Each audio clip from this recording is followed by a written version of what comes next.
Learning isn't complicated, it's simple and obvious. Anyone can teach.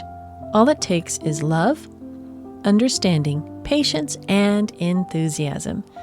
It also includes self-discipline and hard work on the part of the learner, which makes the entire exercise an intimate experience dependent on the student. Knowing how to balance the joy of learning with the work of learning is not academic but intuitive. There have been many successful teachers, but the essence of their genius has never been captured in a way that could be replicated and distributed. This was obvious at the founding of our country, and so we didn't make much of it. We enjoyed the type of freedom that allowed for the basics to be taught in whatever way worked. Then the student was set free to make the most of the basics, whether to become a scholar or take another path. What resulted was the near-perfect blending of close instruction with personal responsibility. This educational practice, not really a philosophy, led to the nearly 100% literacy rate we enjoyed at that time, at least before the so-called reformer, Horace Mann, and his common school vision gradually took over. Of course, the reason for all this wonderfulness we experienced with an almost 100% literacy rate was because of Jesus. Okay. There had been a great awakening that caused people to want to read the Bible for themselves so that the Holy Spirit could enlighten it for their minds and apply it to their lives.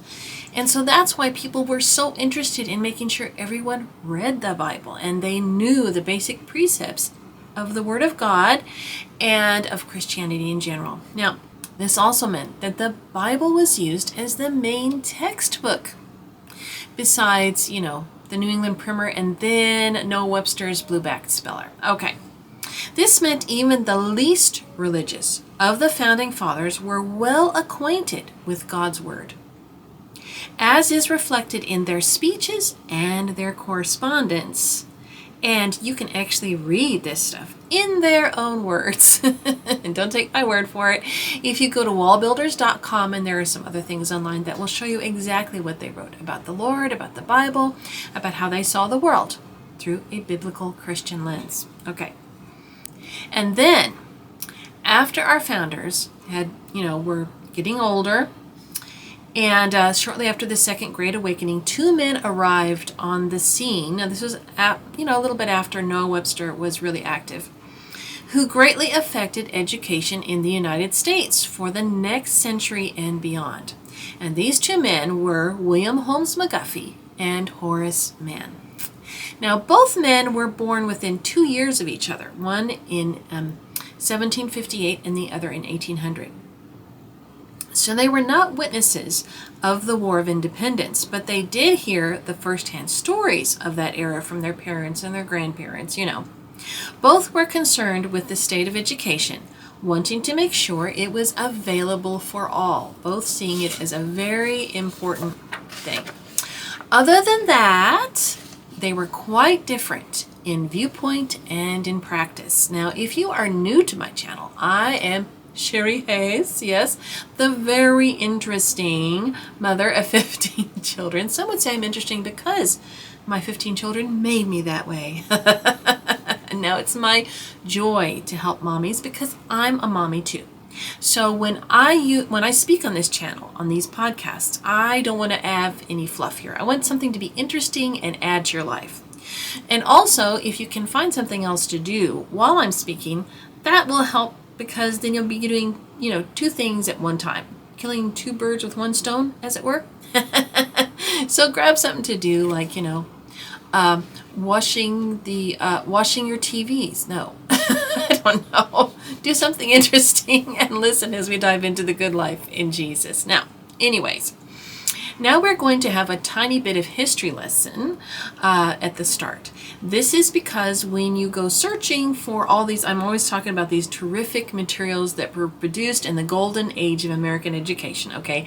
And you're going to see this one little phrase here over and over again, for use in common schools, okay? And you have to know where this comes comes from so that you can decide whether this is something you want to use or not. Okay?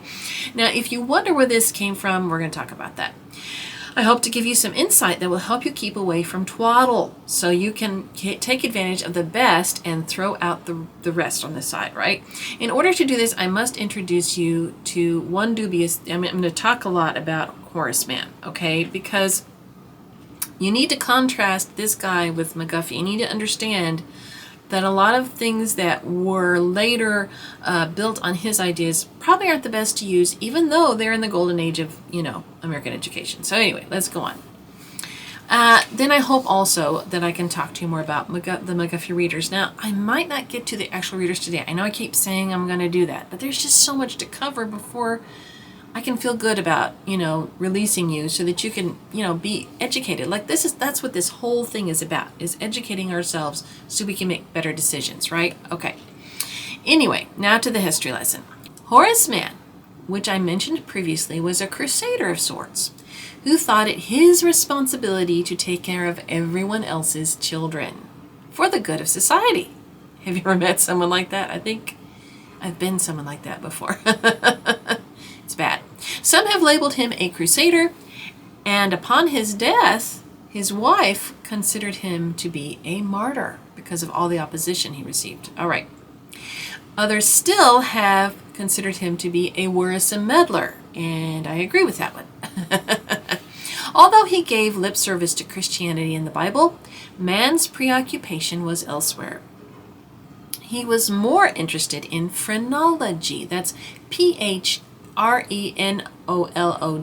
That's phrenology, which was the pseudoscientific idea that the shape of and bumps on a person's skull determined his intellectual ability and moral character.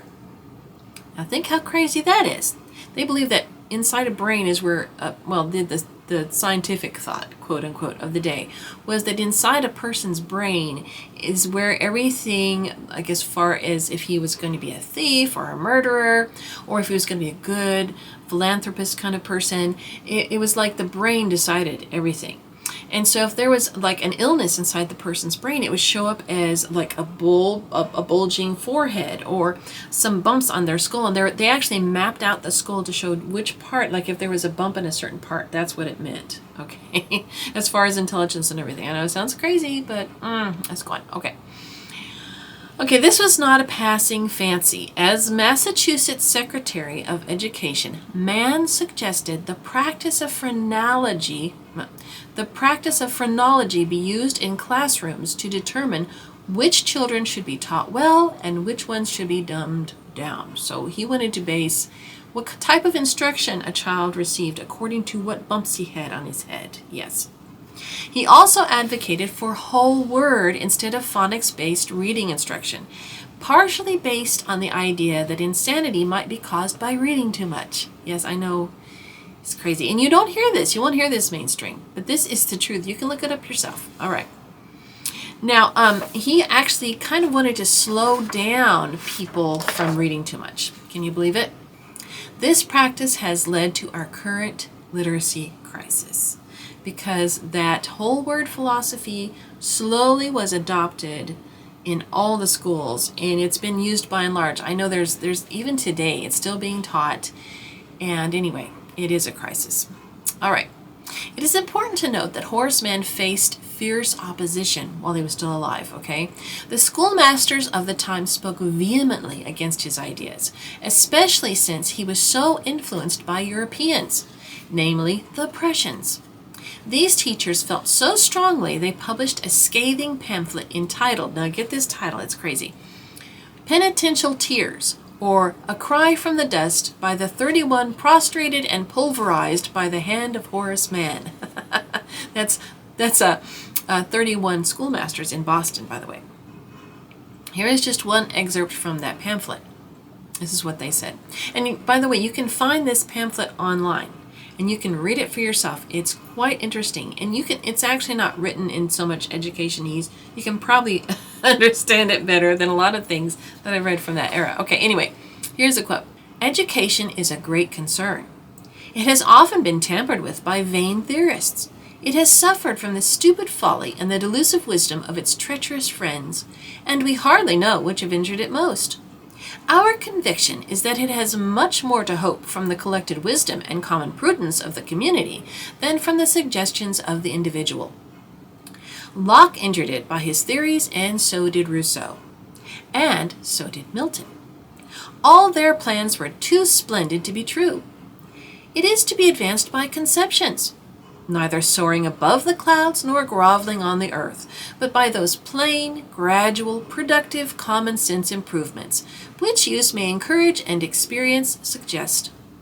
We are in favor of advancement, provided it be towards usefulness. We love the secretary, but we hate his theories. They stand in the way of substantial education. It is impossible for a sound mind not to hate them. Okay, so when they say the secretary, that was Horace Mann. He was secretary at the time, okay? He was the first secretary. I think he kind of made the office for himself. There is so much that needs to be said about Horace Mann, and I could talk about him and educational philosophers another time, if you wish. But right now it would take forever. But for this podcast, we are including him only to help explain the different vintage materials and their label of being for common schools. Because Horace Mann started common schools. While there is still a lot of the American education genius left in the materials from that time forward, the closer their published date is to the 20th century, the farther they drift from the intentions of the founding fathers of our country. They slowly peel away the Bible. The Bible gets less and less and less, and morality gets less and less and less. And then it kind of gets more fluffy and weird towards the 20th century and into the 20s was when they really broke away, okay? So the McGuffey's readers in the 1880s, they're still better than a lot of the readers at the time, and they're better than there was actually a revision to the McGuffey's after the 1880s, and that one's no Bible at all practically in there. But if you go earlier than that, you'd probably be safer. So just word to the wise. McGuffey, as we've discussed in earlier podcasts, was also concerned with education in the newly formed and expanding United States, just like Horace Mann. He even went so far as to advocate for the creation of the common schools, like Horace Mann did. But his viewpoint was quite different, and his aims were a little bit different. Okay, for one thing, McGuffey was an actual believer and a minister. He not only gave honor to the Bible, but he thought it should be the foundation for educational instruction.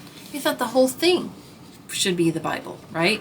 So, and he kind of apologized. I don't know if you remember last time I read where he kind of apologized for not using as much as the Bible as he wanted to in his readers.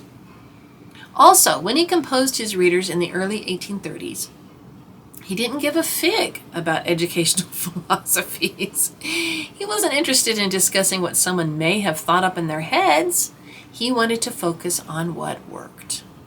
Now, that's not necessarily pragmatism, which everybody knows is not a good thing. But if it works and you're trying to reach a goal, it's a good thing, right? He formulated his readers by spending time with children in his neighborhood and seeing how they responded. And so, in his books, you will find some whole word learning right alongside phonetic learning. And it wasn't either or with him, it was both. Of course, with this biblical worldview, phrenology was never even entertained. McGuffey considered intelligence to be universal and morality to be a matter of choice, not the result of brain bumps. It's also important to note that when folks speak of McGuffey, they mention common schools, but when they speak of Horace Mann, they never mention McGuffey. Even though McGuffey's readers are the highest selling books in U.S. history, after the Bible and Noah Webster's spelling book, because there over 122 million copies were sold by 1920 of the McGuffey readers. So it's, besides the Bible and the Blue Black Speller, McGuffey's readers are the highest in history. The McGuffey readers, as McGuffey originally intended them, are some of the best textbooks ever published, and here are some of the reasons why. One, they were formulated by an actual teacher who wasn't concerned with theories, just love and the enjoyment of helping children to become literate so they could enjoy the Bible and live moral lives. That was his goal. Number 2, they are compact and powerful. Each lesson has a purpose and only the best is included. Number 3, they are adaptable to almost any situation. If all you have is a McGuffey reader, something to write on, it could even be a stick in the dirt, and enthusiasm, you can effectively teach your child to read, write, and spell with these readers. This is because these books were meant to be used on the frontiers of America, where supplies were scarce, right? McGuffey and the other schoolmasters like him were among those who understood the genius of balancing the delight of learning with the work of learning. In using his materials along with those who are like them in spirit and intent, you can discover this same genius in your little school at home. And there are many that have there's like a spirit and a manner in which they're written that you can catch onto when you're looking through all the stacks and the reams of all the different vintage books out there. And a lot of it has to agree with like Charlotte Mason and Ruth Beechick and John Taylor Gatto and John Holt and all those wonderful people we've talked about before. So as you're going through all the different videos and websites trying to make decisions as to what to use with your children for this next year, keep some basic ideas in mind, even if you use more modern materials, all right? Number 1, ask yourself, is this necessary? Number 2, will this material help my child develop a love of learning? Number 3, will this material take up too much time for too little return? You know, it's that old saying of ROI, return on investment. If you're going to invest your time and money, what kind of a return are you going to receive? Now, we're going to explore the above criteria in more detail, but first I would like to remind you of some of the basics of successful homeschooling. And the first of these are observe, think, and do. And children need to be able to take information in, think about it, and then take action on it. This is the normal way we all learn based on Proverbs 6:6. Go to the ant, thou sluggard. You know, you can read that for yourself. Secondly, it's the 4 elements of successful homeschooling, which number 1 is gaining favor with God and man. Number 2 are the tools of learning, reading, writing, arithmetic, that type of thing. Number 3 is the content. That's all the information we fill in, right? And number 4 is life application. Now let's tackle the criteria for making decisions on the material you will want to use. Number 1, you ask yourself, is this necessary? This takes some thought. What is truly necessary for your child to become, quote, educated, unquote? For this exercise, it's a good idea to throw out modern thoughts or theoretical ones, even if they do come from some trusted sages of the past. The question is this: what do you consider a well-educated person? It may help to think of a person or persons you have admired, whether they have lived in modern times or in past times. What is it about these people that you admire?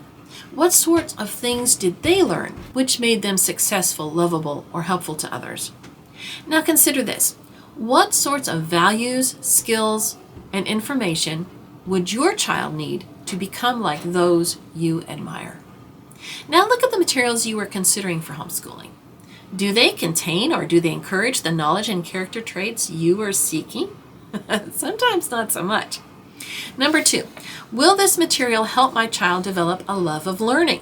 I know what the advertisers try and tell us. They make it visually appealing or fun, and children will love learning with it, right? Wrong. I have a cousin. Now, this is a sad story, but I have a cousin who was born to a selfish couple. In their laziness, they rarely fed him nourishing food. If he cried in hunger, they handed him candy to shut him up. The results were a severely malnourished child with teeth rotted into his gums. When he was 4 years old, he was bitten by a neighborhood dog and needed minor surgery, which would have required anesthesia. But the doctors could not put him under because his little body was so weak. A dear relative gained custody of him and nursed him back to health. He was given meals with meat, potatoes, and all the good things to heal and help his body. At first, the food had to be practically forced down because the little guy was not used to the taste of healthy things. But with persistence, his appetite changed. As a result, he developed a great aversion to sugar in any form. While other children became excited about all the candy they received at Halloween, he threw his away.